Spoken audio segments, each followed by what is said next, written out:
کو تنہا نہیں چھوڑا، اور ہر موقع پر نبوت سے پہلے بھی آپ علیہ السلام نے انسانیت کو، صرف مسلمانوں کو نہیں بلکہ انسانیت کو ظلم و ستم سے بچایا۔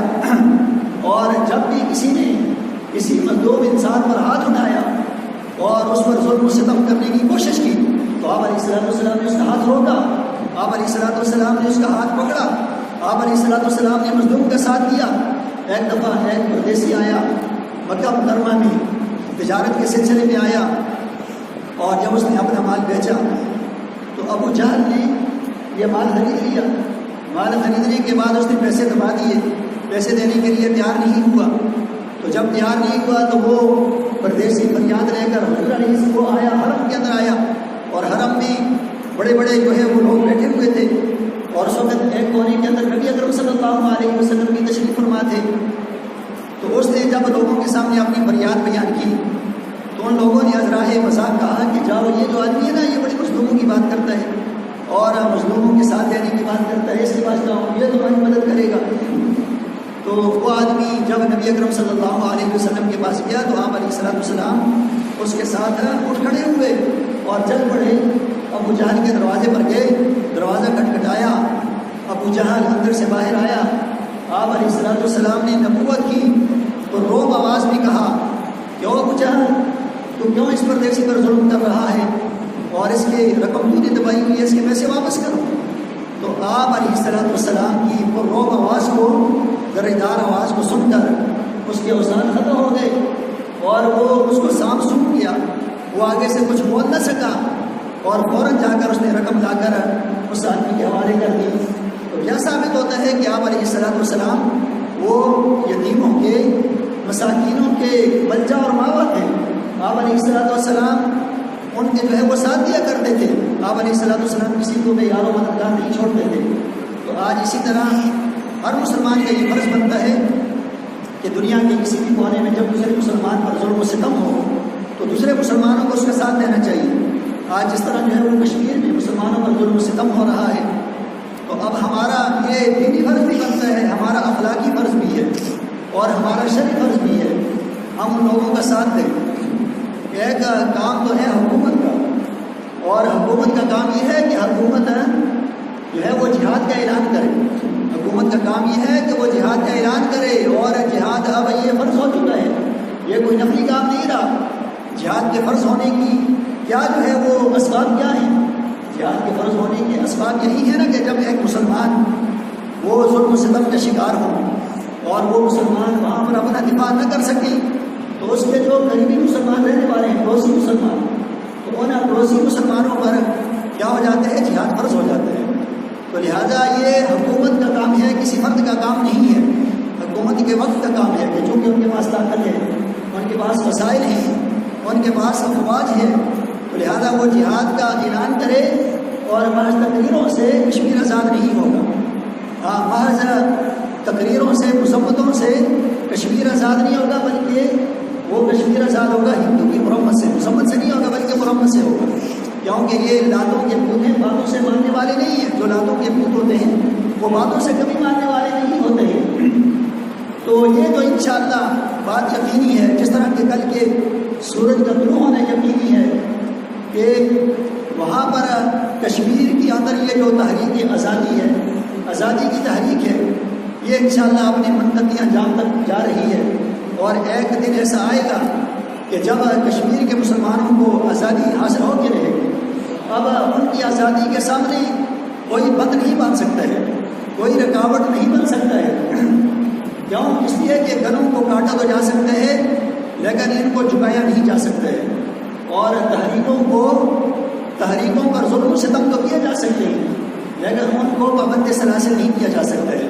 لوگوں کی آوازوں کو ختم تو کیا جا سکتا ہے لیکن ان جذبوں کو دبایا نہیں جا سکتا ہے، اور انشاءاللہ ہندوستان کا خاتمہ اور ہندوستان کی تباہی اور بربادی اسی طرح یقینی ہے کہ جس طرح کے دن کے اندر انسان کو نظر آنا، آنکھوں والے کو نظر آنا یقینی ہوتا ہے۔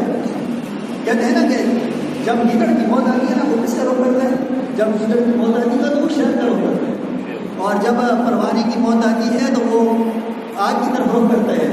تو اسی طرح یہاں پر ہندو کی انشاءاللہ موت ہے، تو ہندو کی یہ موت یقینی ہے اور اس نے کشمیر کا رخ کیا ہے۔ تو اب جو ہے کشمیر کے اندر کشمیریوں کے جنازے نہیں اٹھیں گے، اب ہندوستان کے فوجیوں کے جنازے اٹھیں گے، اور اب وہاں پر انشاءاللہ قبرستان کشمیری مسلمانوں سے قبرستان آباد نہیں ہوں گے، بلکہ وہ ہندو افواج سے وہ قبرستان آباد ہوں گے۔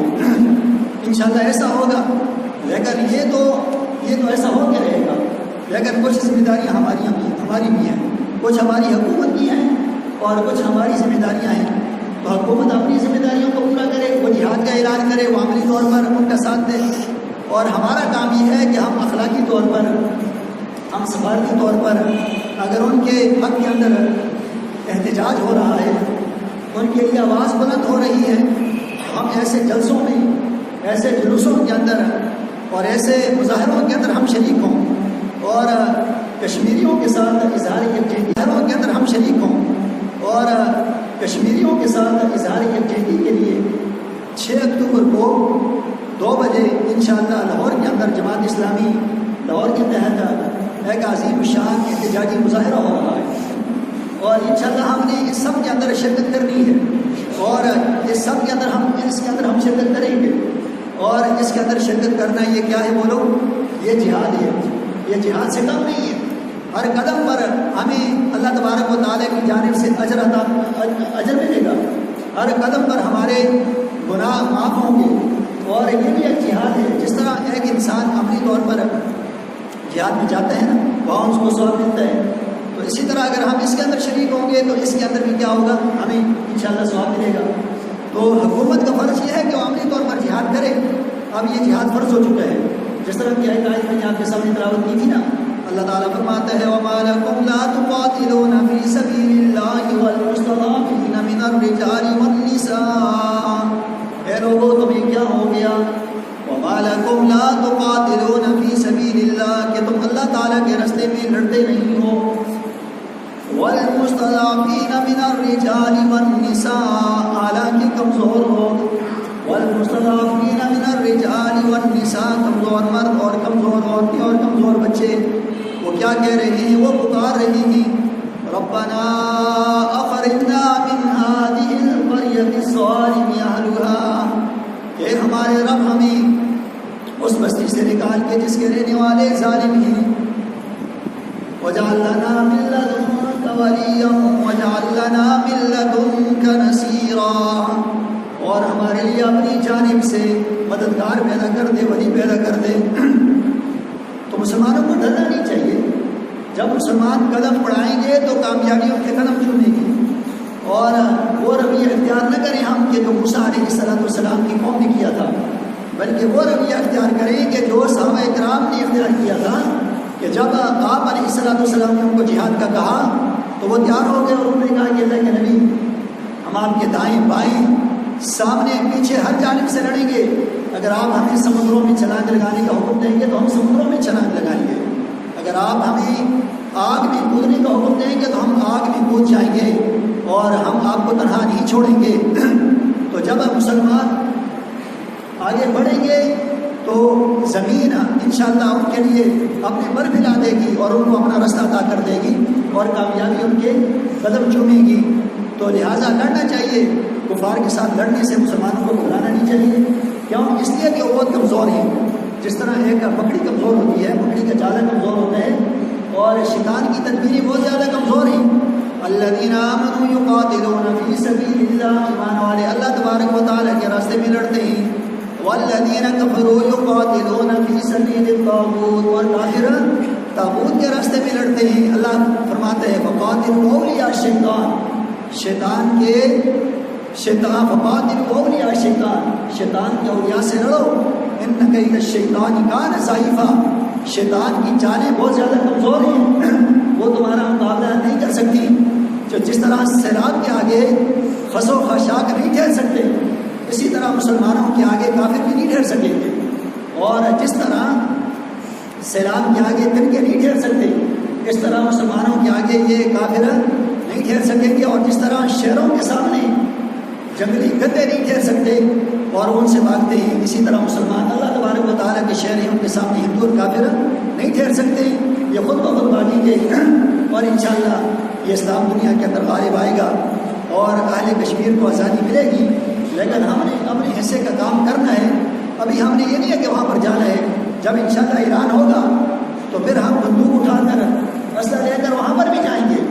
لیکن آپ علیہ الصلوۃ والسلام کی تعلیمات یہ ہیں کہ جو موقع جو کام کرنے کا موقع ہو اس موقع پر وہ کام کرنا وہی کیا ہے, وہی جہاد ہے. مثلا دیکھیں ایک واقعہ سنا کر اپنی بات کو ختم کرتا ہوں. حضرت عبداللہ بن رواحہ رضی اللہ تعالی عنہ سے نبی اکرم صلی اللہ علیہ وسلم نے کہا غزوہ موطا کے اندر جب آپ علیہ الصلوۃ والسلام مسلمانوں کو بھیجنے لگے تو حضرت عبداللہ بن رواحہ سے کہا کہ عبداللہ بن رواحہ تم بھی ان کے ساتھ جاؤ. تو وہ جمعے کا دن تھا. کون سا دن تھا؟ جمعے کا دن تھا. اور حضرت عبداللہ بن رواحہ نے آپ علیہ الصلوۃ والسلام کی زبان مبارک سے اپنی شہادت کے بارے میں سن لیا تھا. ان کو یقین ہو گیا تھا کہ آپ میرے یہ آخری سفر ہے اور اس کے بعد میری ملاقات حضور علیہ الصلوۃ والسلام سے نہیں ہو سکے گی. آپ علیہ الصلوۃ والسلام کو میں نہیں دیکھ سکوں گا. تو جمعے کا دن تھا. انہوں نے سوچا کہ زندگی کا آخری جمعہ آپ علیہ الصلوۃ والسلام کی امامت کے اندر ادا کر دوں, کیا پتہ بعد میں موقع ملے یا نہ ملے. تو جب انہوں نے وہ ٹھہر گئے, آپ علیہ الصلوۃ والسلام نے نماز جمعہ کا خطبہ دیا, جمعے کی نماز ادا کرائی, آپ ممبر سے تشریف لائے.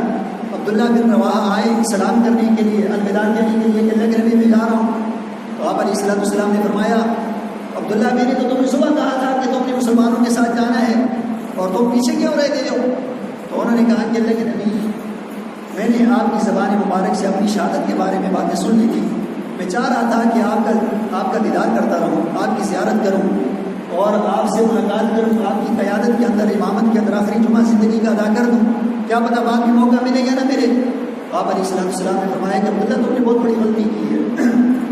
وہ جو لوگ تم سے پہلے جا چکے ہیں یاد رکھو لغدوۃ فی سبیل اللہ اور روضۃ خیر من الدنیا وما فیہا, کہ ایک صبح اللہ کے راستے میں لگانا اور ایک شام اللہ